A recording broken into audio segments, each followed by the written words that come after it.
Na próxima quarta-feira, no Salão Nobre da Reitoria da Universidade de Lisboa, vamos promover um debate com representantes dos partidos, onde creio que já estão todos assegurados, quer dizer, todos os partidos com assento parlamentar já asseguraram que vão estar presentes. Chamávamos a atenção para este aspecto, porque achamos que pode ser um momento interessante de trocar ideias, de debater, fazer avaliações, fazer propostas para o futuro. Também gostaríamos de lá de ouvir, também gostamos de ouvir, porque iremos, enfim, promover e provocar esse debate de quais são as ideias que os diversos partidos têm para o futuro para a próxima legislatura, na recomposição, com o resultado da Assembleia. Pronto, e ficavam por aqui. Passava-vos a palavra e a gente, na medida em que pudermos, responderemos às vossas perguntas. Eu gostava de saber, em um dos aspectos negativos e outros positivos, qual é, no fundo, o balanço que faz da legislatura, se é positivo, se é negativo? Pois, a gente não temos aqui não desenvolvemos isto assim de uma forma tão... São questões muito específicas. Pois, é que nós não fazemos... Tem respeito a um número bastante restrito. Pois, nós não encaminhámos isto para dizer assim, passámos ou reprovamos. Não dirigimos isso. Portanto, para me ver uma avaliação é branco ou é preto. Ou passa ou reprova, que a gente às vezes temos que fazer com os alunos e deixá-los passar uma coisa. Não dirigimos isso dessa maneira. Portanto, digamos assim, a gente dirigiu isso para setores. E digamos que, do ponto de vista do financiamento, nós reprovamos completamente a ação deste Ministério. Como há bocado disse, nós fizemos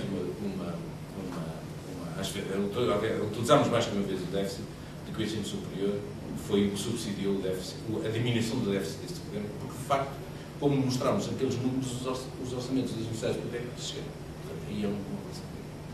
Consideramos uma avaliação positiva, geral, porque ainda temos este problema do processo transitório do Politécnico, que é injusto para as pessoas do Politécnico e que pode criar instabilidade nas escolas do ensino superior do Politécnico, mas globalmente consideramos que as carreiras,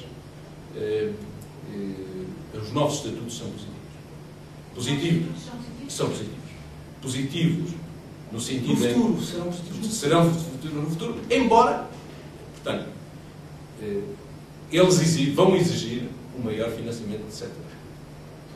Vão exigir. E isto também é positivo. Positivo particularmente na configuração das suas carreiras, para não entrarmos em aspectos muito técnicos e detalhados, mas nas configurações das suas carreiras. As carreiras do universitário e do politécnico passam a ser mais ou menos paralelas.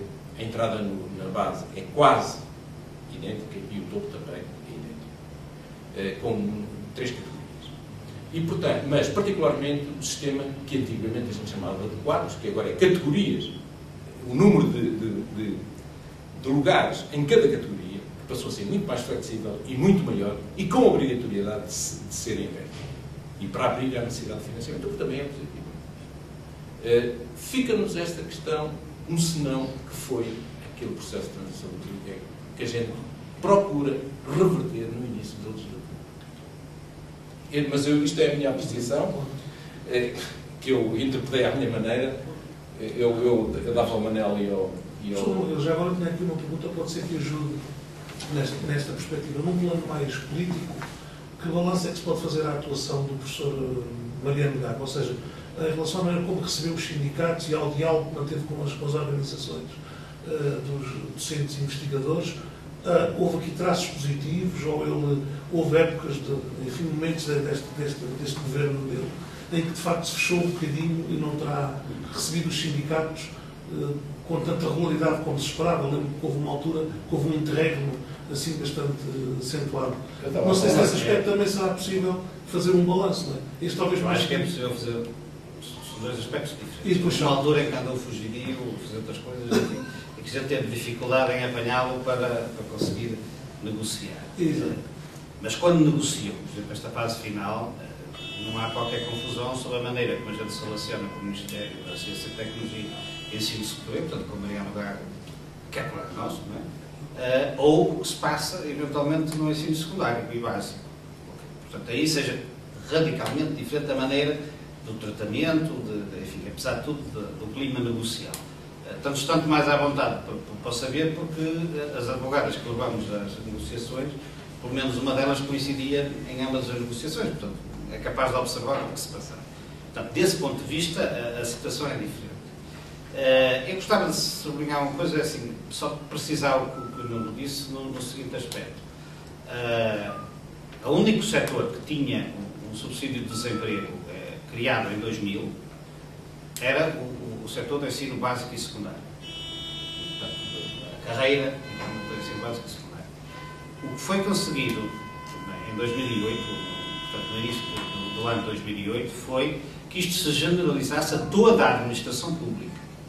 De facto, quem movimentou isso foi a FEMPROF, fundamentalmente, e juntamente com, em particular, o SNESU, mas que, digamos, foi alguma coisa que a gente veio durante vários anos e que, a partir de determinada altura, o Tribunal Constitucional deu-nos razão e, portanto, considerou uma inconstitucionalidade por omissão, isso não haver, e agora ficou não só para este setor, como para toda a administração pública. Portanto, era só uma precisão relativamente a isso. O resto, eu acho que tentar, à modo do Marcelo Rebelo de Sousa, dar classificações e ainda por cima parciais, acho que isto não faz sentido. Acho que há setores em que a gente considera que houve vantagem. Estes estatutos que a gente quer corrigir na parte da transição, sobretudo do Politécnico, duravam há 30 anos, os do Politécnico há quase. Houve milhentas tentativas, eu pelo menos há mais de 15 anos que ando a tentar participar em que se altere os estatutos. Acho que já vimos versões bem piores do que podia passar-se em termos da configuração dos estatutos. Portanto, eu acho que houve, isto é, como em todas as coisas, aspectos um bocado variáveis. Inegavelmente, naquilo que é financiamento, eu acho que foi desastroso. O financiamento do ensino superior foi completamente desastroso e eu acho que isso arrisca-se, se não for corrigido a muito curto prazo, a condicionar e digamos, anular, se calhar, alguns dos aspectos positivos que os próprios estatutos trazem. Portanto, acho que isso era alguma coisa de radicalmente importante de mudar. Mas não mudar classificações, isso acho que não faz sentido. O Marcelo faça, mas acho que é um pouco banha de cola. Aqui a ressalvar. Mas eu queria acrescentar aqui uma coisa aos meus colegas, que acho que a avaliação é um pouco essa, não é? Uma das questões, de facto, que nós temos relevado como mais negativas foi, de facto, a questão do financiamento. E outro dia utilizei lá em Évora, fomos visitados pelos candidatos do Partido Socialista ao Distrito de Évora e eu utilizei uma expressão que acho que faz sentido assim. Há um conjunto de instituições deste país, de ensino superior, quer universidades, quer institutos politécnicos, que não aguentam outros 4 anos desta maneira. Quer dizer, outros 4 anos, com este tipo de cortes de financiamento ao ensino superior público, vão dar cabo de um conjunto de instituições do país. Não aguentam mais. Portanto, há um conjunto de instituições que estão no limite. Portanto, sem haver uma alteração profunda do financiamento ao ensino superior, o conjunto do ensino superior, como conhecemos hoje, vai ser claramente amputado. Então, essa é a primeira coisa que eu queria reforçar sobre o financiamento. Portanto, isso acho que não há, a gente fazer esses números, acho que não há mesmo volta a dar. E entronca neste segundo aspecto. Quer dizer, nos estatutos nós fizemos essa avaliação globalmente positiva da configuração futura das carreiras.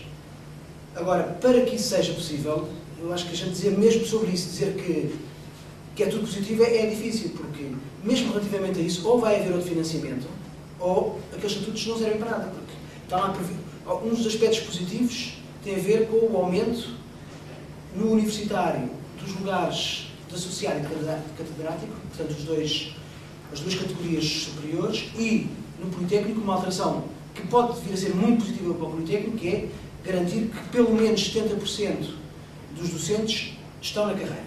Agora, para que isto aconteça, tem que haver um reforço orçamental, senão isto não vai ser possível.